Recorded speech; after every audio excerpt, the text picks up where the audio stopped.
Now, we've got a lot to get through with this episode. Let me just, before we go any further, though, we're going to take a little look into the publication history of the X-Men and how we got here, how we get to where we are in the year 2000 with this groundbreaking movie coming out that really, really set the table for movie producers, Hollywood, to look at comic book properties and superheroes and say, yeah, that's what we want.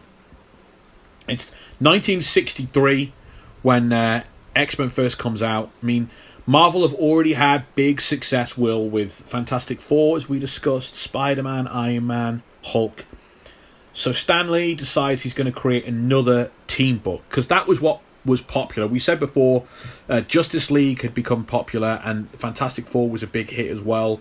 So at this point, Stan and Jack had already created a series of bizarre origins for every character. Ant-Man, there's a radioactive spider bite and a rocket ship accident and a gamma bomb and heart shrapnel. And basically, they didn't want to have to do that all over again in one book for 4 or 5 characters. So, as essentially a time-saving exercise, Stan Lee came up with one way to explain all powers in one roll of the dice. One origin for every character, right? And it was, okay, they were born with their powers. They are mutated. They are mutated people. Yes. We talked before about how it's really obvious when you go back and take a look that Marvel Comics were the Black Mirror of their day. They were the Black Mirror of the 60s. Twisted science fiction tales with fears ripped from their headlines. The same year that Stan and Jack create the X-Men, America, Britain, and the Soviet Union signed the Partial Test Ban Treaty, limiting the scope of nuclear weapons testing, which had been rife since the end of the Second World War, right throughout the 50s. The press was full of stories about the testings that had taken place all over the globe. The Manhattan Project, there's testing in New Mexico, in Nevada, the Castle Bravo incident out in the Pacific Ocean, which is really messed up. I didn't know about that. Sorry. They tested a bomb out there on an uninhabited island, and it ended up being like 3 or 4 times more powerful than they ever imagined. And the fallout was carried out towards Japan. There's scores of fishermen that were caught up in the fallout. Horrific. Russia were testing in Kazakhstan. All of Kazakhstan was like their nuclear test zone. It's the world had begun to see the dangerous results of radiation exposure, and that's the basis for these characters. That's the idea that this nuclear testing all over the world has irradiated people without them knowing it, which was the huge fear of the 50s and 60s, and then their children are born with these mutations, and these mutations in the Marvel Universe present as exciting powers rather than cancer. Which is the realistic, thing that would happen. The idea of mutation does get muddied over the decades. It becomes more popular in the X-Men comics to focus on this idea that they're the next stage in human evolution, which is some of the first words said in this movie. And that kind of becomes... That replaces this idea of mutation, really. It really does. That becomes the more fantastical element that the writers and fans gravitate towards. The original X-Men sees Professor X teaching 5 teenagers, and again, we're right at that time when teenagers are a really exciting new concept, and that's kind of what Marvel wants to be doing and writing about. You've got Spider-Man, and that's it. There are no other teenage superheroes. So Stan throws 5 out there in one go: Cyclops, Beast, Angel, Iceman, and Marvel Girl, Jean Grey. And they battle evil mutants, and they have a lot of classic pre-war superhero issues. They have secret identities, for one. They all wear masks, and that's a big deal. And it's less of a big deal in the way that other secret identities are. Oh, my enemies will come and they'll target my families. That's the kind of the Batman idea and the Superman idea. This is more to do with mutants are lynched by lynch mobs. Yeah. They are in suburban areas, metropolitan areas. It is full of fear. So Angel, who has these great big glorious bird wings, has to strap and bind the wings to his back with these like leather straps if he wants to go out in public. Beast isn't covered in blue fur yet. Beast, that doesn't happen to Beast until the 70s. But he's got these abnormal hands and feet, and he's very thick and stocky, so he always has to he's got simian, monkey-like hands and feet. He has to bind his feet, and he has to hide his hands in gloves and things. So they all work at maintaining these secret identities as normal teenagers, sometimes even from their own parents, who think that their kids are going to like a boarding school rather than, you know, if they don't know their kids are mutants, basically. There's the classic Stan Lee tortured love triangle, because we all know Stan Lee's bread and butter. Them romance comics, he never gave up on them from the 50s. So Cyclops, Marvel Girl, and Angel are stuck in this love triangle. But to be fair to it, the X-Men comics kind of suck. They are not Stan and Jack's best work at all. Okay. They lack a huge amount of what is present in Iron Man, Spider-Man, even the Avengers. And towards the end of the 60s, sales are terrible. Marvel cancels the book. The characters graduate from Xavier's school, and that's kind of it. They're done. They crop up in other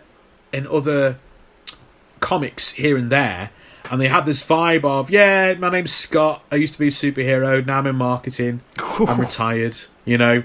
There's no more X-Men for 5 years. And then in 1975, Marvel bring in Len Wein and Dave Cockrum to relaunch the X-Men series. Len Wein had already created Swamp Thing for DC Comics, and he created a character to appear in 2 issues of The Hulk, a bizarre Canadian superhero called the Wolverine. And Wein and Cockrum created a brand new cast of mutants to replace the old team. Wein reused Wolverine, who was not a mutant in his first appearances, not intended to be a mutant, nothing like that. He go, okay, I like the design of this character. Let's use this character with the claws. So they go, he's a mutant now, and he's put in a team with Storm, Nightcrawler, Colossus, Thunderbird, and Sunfire. And that's a very diverse group. Then you've got a Canadian, a Russian, a Kenyan, someone from Japan, a German, and a Native American. And they are all fighting each other as much as they are the enemy. And almost, I mean, before what happened next happened, the X-Men were kind of a blip. They could very easily have faded away into absolute obscurity. And I don't want to take anything away from what Stan and Jack did in the 60s and the ideas they created, you know, Magneto and the Brotherhood of Evil Mutants and all this kind of stuff, and the very idea of mutants. But the most important moment, probably the second most important moment in the history of the X-Men, comes after a couple of issues of this relaunch series where Marvel hand writing duties over to Chris Claremont. Okay. Chris Claremont really is the father of the X-Men. He writes the book for 16 years, way more than Stan did.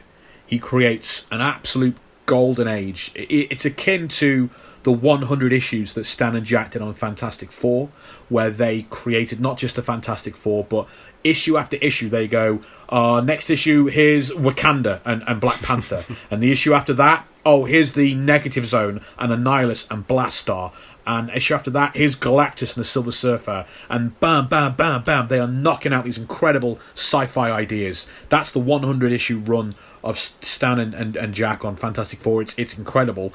Right up there with that, for my money, is Claremont writing X-Men for 16 years. He creates Rogue, Gambit, Mystique, Mr. Sinister, Sabretooth, scores more. He gets, to my mind, and you know what, to everyone's mind, he gets all the credit for turning Wolverine into this incredibly popular anti-hero and megastar. Yeah. Because when he was created, he had none of that.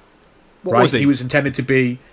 He's a secret agent superhero for the CIA, and he's got claws. That's it. And it's when Claremont takes over that he goes, he's got a healing ability, and he's been alive for a long time, and he's got amnesia, and he's gruff, and he's angry, and he doesn't like people, and all of that. Claremont writes the Phoenix Saga. He writes Days of Future Past. He writes the Proteus Saga. Huge stories, huge science fiction stories. He gives the X-Men this incredible scope to go out into space with the Shi'ar Empire and gives them the connection over there. He doesn't just create these amazing sci-fi stories, though. He makes the soap opera drama of the team the most exciting part, an important part of the book. Just like Stan and Jack did in the 60s with the ones that worked. And under Claremont, the X-Men books in the 80s become Marvel's top-selling book, from being cancelled in the 60s to the biggest selling title that Marvel are doing. It spawns other top-selling series, like Wolverine gets his own series, and then there's the X-Factor series, and the New Mutants series, and eventually the X-Force series. X-Men, under Claremont, becomes a brand that sells. The Marvel Universe has summer crossovers. Every summer, a big crossover where all the superheroes get together, and it sells well. X-Men were the only ones that got their own crossovers and didn't take part in the other ones because they're a brand that was almost as big as the rest of Marvel on their own. They were almost kind of separate, even though they're not. It's all the same universe, but they were in the 80s. They were just huge, and in 1991, Marvel tapped Claremont to launch a second X-Men comic. They've got Uncanny X-Men, which he's been writing.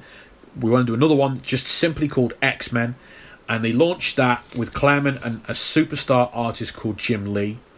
Issue 1, 1991, issue 1 of X-Men, that book becomes the biggest selling comic book of all time, and it still is today. It sells over 8 million copies in 1991 of a single one issue series. Not single one, but one issue sells 8 million copies. And, you know, He really is, transformed. He turned X-Men to a franchise, and everyone's favourite memories of the X-Men are from Claremont writing it. I genuinely, that's what turned it into, and it's off the back of that popularity of it. And it gets the cartoon series, it gets the pilot, Pride of the Avengers, and that success of that and the success of this comic inspires Fox to kind of give it a go as a cartoon series. Sadly, in the 90s, Marvel makes the mistake of letting both Claremont and Jim Lee leave the X-Men. And they see the X-Men as a license to print money. They start churning out more and more spin-off comics. Almost every character gets a separate series. They just dilute the stories, dilute the characters. They don't have enough cohesion. They don't have one mind behind the whole book like they did when it was just Claremont, and so storylines are set up open-ended and never finished, and they go on for years and years and years, and you never get a payoff, and the X-Men line just becomes woefully convoluted and very bloated, and it really, luckily Marvel goes bankrupt and everything kind of gets covered up by how terrible the whole company is in the 90s, but it's really a shame that it was so easily and quickly urinated up the wall, everything that had been built from the 70s through to the 80s. But the nugget that comes out of that is that the cartoon series, sold on the success of the comic books, becomes a huge success, great ratings, spawns top-selling toy lines and merchandise like lunch boxes and thermoses and collector's cups, and they have a McDonald's toy deal. Yep. That was a big thing in the day. Oh, that's where I got the toy from. There you go. And that convinces Fox Studios, because of this success, to purchase the movie rights.